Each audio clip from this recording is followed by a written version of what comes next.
conseil de quartier, c'est quoi? Comment ça marche? Est-ce vraiment utile? Sur le site de la Ville de Québec, on donne la définition suivante. Le conseil de quartier est l'interlocuteur privilégié auprès de la Ville. Définition de privilégié, qui jouit d'un privilège.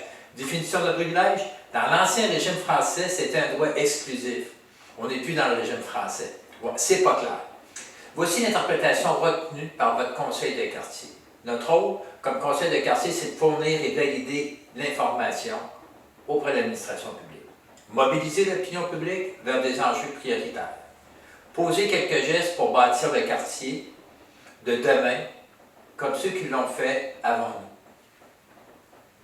Bonjour, mon nom est Carl Bouchard, je suis habitant du quartier, je suis un payeur de taxes et président du conseil de quartier des Chutes-Montmorency.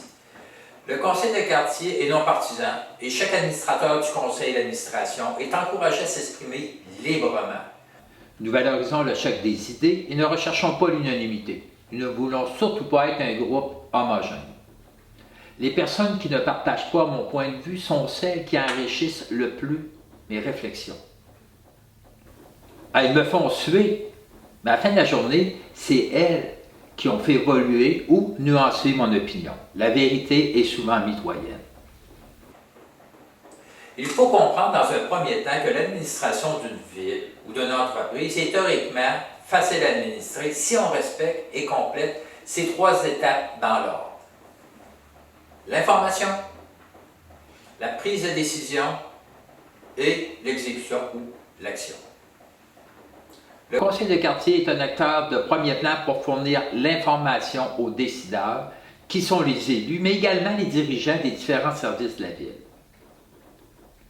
Une fois la décision prise, elles sont transférées au groupe d'exécutants qui, comme vous le savez, exécutent souvent sans se poser de questions.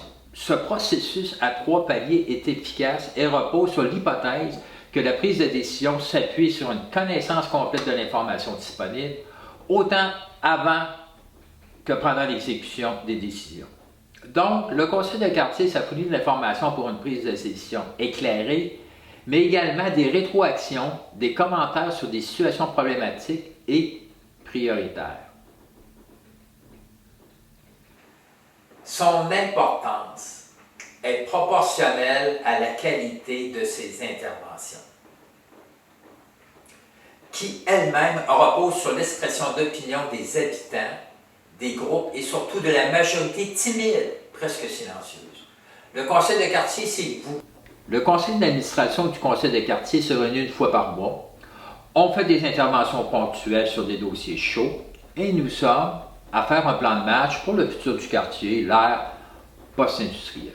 Mais soyons réalistes, les décideurs, ils doivent, en plus de nos préoccupations exprimées, composer avec des contraintes budgétaires, des enjeux politiques, le développement de l'économie circulaire, les lobbyistes, les autres conseils de quartier, les médias, bref, beaucoup de monde dans l'équation qui est complexe pour résoudre et arriver finalement à de bonnes décisions.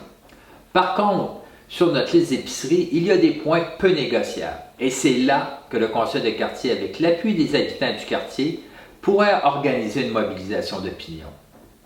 On cesse de parler doucement, On élève la voix, on parle beaucoup plus fort, on s'organise pour se faire entendre. Merci, à la prochaine.